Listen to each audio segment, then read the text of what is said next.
জানিয়ে দিব এই মুহূর্তে আমাদের হাতে এসেছে গুরুত্বপূর্ণ আপডেট আন্তর্জাতিক সংবাদের শিরোনাম। শুরুতেই থাকছে ইসরায়েলি আগ্রাসন কখনোই ফিলিস্তিনকে মুছে ফেলতে পারবে না। এবারে জানিয়ে দিব বিএনপির নতুন কর্মসূচি ঘোষণা। আরও থাকছে জামায়াত নেতা ডাক্তার তাহেরকে দেখতে হাসপাতালে মির্জা ফখরুল। এবারে জানিয়ে দিব একটি চাঞ্চল্যকর প্রতিবেদন, লকার ভেঙে স্বর্ণ জব্দ করায় চরম ক্ষেপল ফ্যাসিস্ট হাসিনা। সব শেষে জানিয়ে দিব যে কারণে হাসিনাকে ফেরত দেবে না ভারত। এতক্ষণ শুনছিলেন হাতে থাকা আপডেট সংবাদের শিরোনাম, এবারে বিস্তারিত। তবে তার আগে অনুরোধ রইল ভিডিওটিতে একটি লাইক এবং কমেন্ট করে জানিয়ে দিন ভিডিও সম্পর্কে আপনার মূল্যবান মতামত। আরও জানিয়ে দিন ভিডিওটি কোথা থেকে দেখছেন বা কোন জেলা থেকে দেখছেন। ইসরায়েলি আগ্রাসন কখনোই ফিলিস্তিনকে মুছে ফেলতে পারবে না। ইসরায়েল গাজা উপত্যকায় মানুষের জীবনকে অসম্ভব করে তোলার চেষ্টা করছে বলে মন্তব্য করেছেন আলজেরিয়ার প্রেসিডেন্ট আবদেল মাজিদ তেব্বুনে। তবে তিনি এও বলেছেন ইসরায়েলের আগ্রাসন কোনোভাবেই ফিলিস্তিনকে মুছে ফেলতে পারবে না। আলজেরিয়ার রাজধানী আলজিয়ার্সে আগামী 29 নভেম্বর অনুষ্ঠিত হতে যাওয়া আন্তর্জাতিক ফিলিস্তিনি সংহতি দিবস উপলক্ষে আয়োজিত এক অনুষ্ঠানে প্রেসিডেন্টের বার্তা পড়ে শোনান দেশটির মুজাহিদিন ও অধিকার ভোগীদের মন্ত্রী আবদেল মালেক তাশে রিফত। এ বার্তায় তেব্বুনে বলেন, ফিলিস্তিনিদের উপর ইসরায়েলের চলমান আগ্রাসন আন্তর্জাতিক আইন ও মানবাধিকারের আইনের মৌলিক নীতিমালা স্পষ্টভাবে লঙ্ঘন করছে। বিএনপির নতুন কর্মসূচি ঘোষণা। আগামী 7 থেকে 13 ডিসেম্বর পর্যন্ত দেশ গড়ার পরিকল্পনা শীর্ষক কর্মসূচি ঘোষণা করছে বিএনপি। বৃহস্পতিবার জরুরি সংবাদ সম্মেলনে এই কর্মসূচি ঘোষণা দেন দলের সিনিয়র যুগ্ম মহাসচিব রুহুল কবির রিজভী আহমেদ। এর আগে হুসেইন মুহম্মদ এরশাদের চরিত্র ও শেখ হাসিনার চরিত্রের মধ্যে কোনো পার্থক্য নেই বলে মন্তব্য করেন বিএনপির সিনিয়র যুগ্ম মহাসচিব রুহুল কবির রিজভী আহমেদ। বৃহস্পতিবার শহীদ ডাক্তার শামসুল আলম মিলনের 35তম শাহাদাত বার্ষিকী উপলক্ষে 90 ডাকসু ও সর্বদলীয় ছাত্র ঐক্যের আয়োজিত আলোচনা সভায় তিনি এ মন্তব্য করেন। রুহুল কবির রিজভী বলেন, হুসেইন মুহম্মদ এরশাদের চরিত্র ও শেখ হাসিনার চরিত্রের মধ্যে কোনো পার্থক্য নেই বলেই তারা বারবার পরস্পরের বিরুদ্ধে নানা কথা বলার পরও একটি চূড়ান্ত মুহূর্তে তারা একত্রিত হয়েছে। তারা গণতন্ত্রকে ছুরি দিয়ে আঘাত করছেন, ব্যাংক লুট করেছিলেন এরশাদ, আর চূড়ান্ত রূপ দিয়েছিলেন শেখ হাসিনা। জামাত নেতা ডাক্তার তাহেরকে দেখতে হাসপাতালে মির্জা ফখরুল। রাজধানীর একটি হাসপাতালে চিকিৎসাধীন জামায়াতে ইসলামীর নায়েবে আমির ও সাবেক এমপি ডাক্তার সৈয়দ আবদুল্লাহ মোহাম্মদ তাহেরকে দেখতে হাসপাতালে গেলেন বিএনপি মহাসচিব মির্জা ফখরুল ইসলাম আলমগীর। বৃহস্পতিবার দুপুর 1টায় তিনি হাসপাতালে যান। তিনি এ সময় ডাক্তার তাহেরের শারীরিক অবস্থার খোঁজ খবর নেন এবং দ্রুত সুস্থতার জন্য মহান আল্লাহর নিকট দোয়াও করেন। লকার ভেঙে স্বর্ণ জব্দ করায় চরম ক্ষেপল ফ্যাসিস্ট হাসিনা। ব্যাংকারের লকার ভেঙে প্রায় 1000 ভরি স্বর্ণ জব্দ করায় চরম ক্ষেপল ভারত পলাতক শেখ হাসিনা। লুটপাটের অর্থে কেনা বিপুল পরিমাণে স্বর্ণ হারিয়ে চরম মায়াকান্না করা কিন্তু হাজারো ছাত্র জনতা গণহত্যার ঘটনায় কোনো অনুশোচনা প্রকাশ না করা ইতিহাসের বর্বর এই গণহত্যাকারীকে ধিক্কার জানিয়েছেন নেটিজেনরা। অন্যদিকে নিষেধাজ্ঞা সত্ত্বেও আন্তর্জাতিক অপরাধ ট্রাইব্যুনালে ফাঁসির দণ্ডপ্রাপ্ত একজন আসামির বক্তব্য প্রচার করায় সামাজিক যোগাযোগ মাধ্যমে ক্ষোভ জানিয়েছেন অনেকে।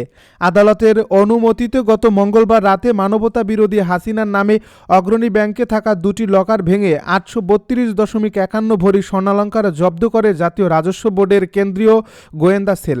ব্যাংকের প্রধান শাখায় ভল্ট 2টি ভাঙার পর পাওয়া বিপুল পরিমাণ স্বর্ণালংকার জব্দ করা হয়। এছাড়া অঢেল বিদেশি উপহার সামগ্রীও পাওয়া যায়, যা সরকারি তোষাখানায় জমা দেওয়ার কথা থাকলেও তা দেয়নি দিল্লির দাসী হাসিনা। বিপুল পরিমাণ স্বর্ণালংকার জব্দের পর সামাজিক মাধ্যমে প্রকাশিত একটি অডিও ক্লিপে ক্ষমতা থেকে উৎখাত হওয়া হাসিনাকে তীব্র ক্ষোভ প্রকাশ করতে দেখা যায়। নিজের অবৈধ ক্ষমতা ধরে রাখতে ভারতের স্বার্থকে অগ্রাধিকার দেওয়া এবং দেশের জনগণকে গুম খুন করা কোনো ব্যাপারই ছিল না তার কাছে। পাহাড় পরিমাণ সম্পদ থেকে মাত্র 832 ভরি স্বর্ণ জব্দ হওয়ায় সারা জীবন স্বজন হারানোর বেদনার নাটক করে রাজনীতি করা আওয়ামী প্রধান যেভাবে ক্ষিপ্ত হয়েছেন তাতে ক্ষুব্ধ হয়েছেন দেশপ্রেমিক জনতা। যদিও কে বা কারা এই অডিওটি ভাইরাল করছে তা জানা যায়নি, তবে এতে স্বর্ণ হারিয়ে ব্যাপক ব্যথিত ও ক্ষিপ্ত বলে মনে হয় জনগণকে শত্রু বানিয়ে দেশ শাসন করা হাসিনাকে। এই জব্দের ঘটনায় সে সরাসরি ডক্টর মোহাম্মদ ইউনূস এবং বর্তমান সরকারের বিরুদ্ধে ক্ষোভ প্রকাশ করে। লকার ভাঙার বৈধতা নিয়েও হাস্যকর প্রশ্ন তোলে জুলাই অভ্যুত্থানে গণহত্যার দায়ে মৃত্যুদণ্ডপ্রাপ্ত এই সাবেক স্বৈরাচার। কারণ সে জীবিত আছে এবং চাবি রয়েছে তার কাছে। এই অডিওতে হাসিনা স্বীকার করে লকারে স্বর্ণ ছিল, কিন্তু তা সম্পূর্ণ পারিবারিক সম্পদ। তার দাবি এটি তার দাদি, নানি, মা, ভাই কামাল ও জামালের স্ত্রী এবং পুতুলের গহনা। লকারে রাখা স্বর্ণ প্রধানমন্ত্রী হওয়ার পরে জমা রাখা হয়েছে। এই অভিযোগকে সে চ্যালেঞ্জ করে। চোরের মার বড় গলায় সে দাবি করে 1996 সালে প্রথম প্রধানমন্ত্রী হওয়ার পর থেকে সে কোনোদিন অগ্রণী ব্যাংকে যায়নি বা লকারও খোলেনি।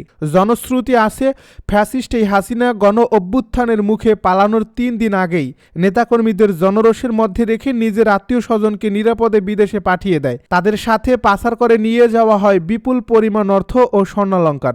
এমনকি হাসিনা দিল্লি পালানোর দিনেও নিজের হেলিকপ্টার ভর্তি করে অর্থ সম্পদ নিয়ে গেছে বলে জানা যায়। তবে কেন, কোন কারণে জব্দ করা এই স্বর্ণ ফেলে যায় তা এখনো জানা যায়নি। যে কারণে হাসিনাকেও ফেরত দেবে না ভারত। সাবেক প্রধানমন্ত্রী শেখ হাসিনার প্রত্যর্পণ চেয়ে ভারতের কাছে একটি নোট ভার্বাল পাঠিয়েছে বাংলাদেশ সরকার। 17 নভেম্বর আন্তর্জাতিক অপরাধ ট্রাইব্যুনাল 1 শেখ হাসিনা ও সাবেক স্বরাষ্ট্রমন্ত্রী আসাদুজ্জামান খান কামালকে মৃত্যুদণ্ড দেওয়ার পর এ অনুরোধ পাঠানো হয়।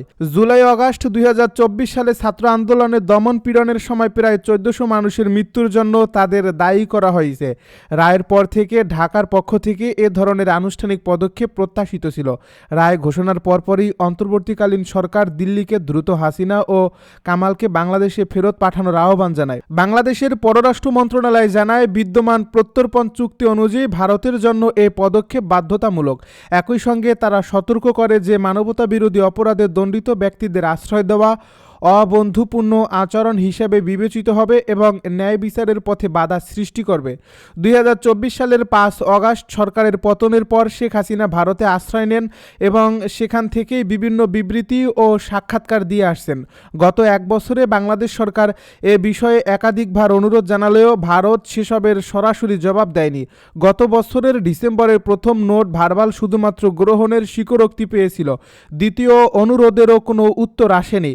হাসিনার ফাঁসির আদেশ শোনানোর পর ভারতের পররাষ্ট্র মন্ত্রণালয় শুধু জানায় যে তারা রায়টি সম্পর্কে অবহিত হয়েছে এবং বাংলাদেশে শান্তি, গণতন্ত্র ও স্থিতিশীলতার পক্ষে কাজ করবে, কিন্তু প্রত্যর্পণের বিষয়ে কোনো অবস্থান জানায়নি। বিশ্লেষকদের মতে ভারত এ মুহূর্তে কোনো বড় পদক্ষেপে যাবে না। ভারতীয় গবেষক স্মৃতি এস পট্টনায়ক বলেন, বাংলাদেশে বর্তমানে অস্থায়ী ও সীমিত ম্যান্ডেটের সরকার ক্ষমতায় রয়েছে।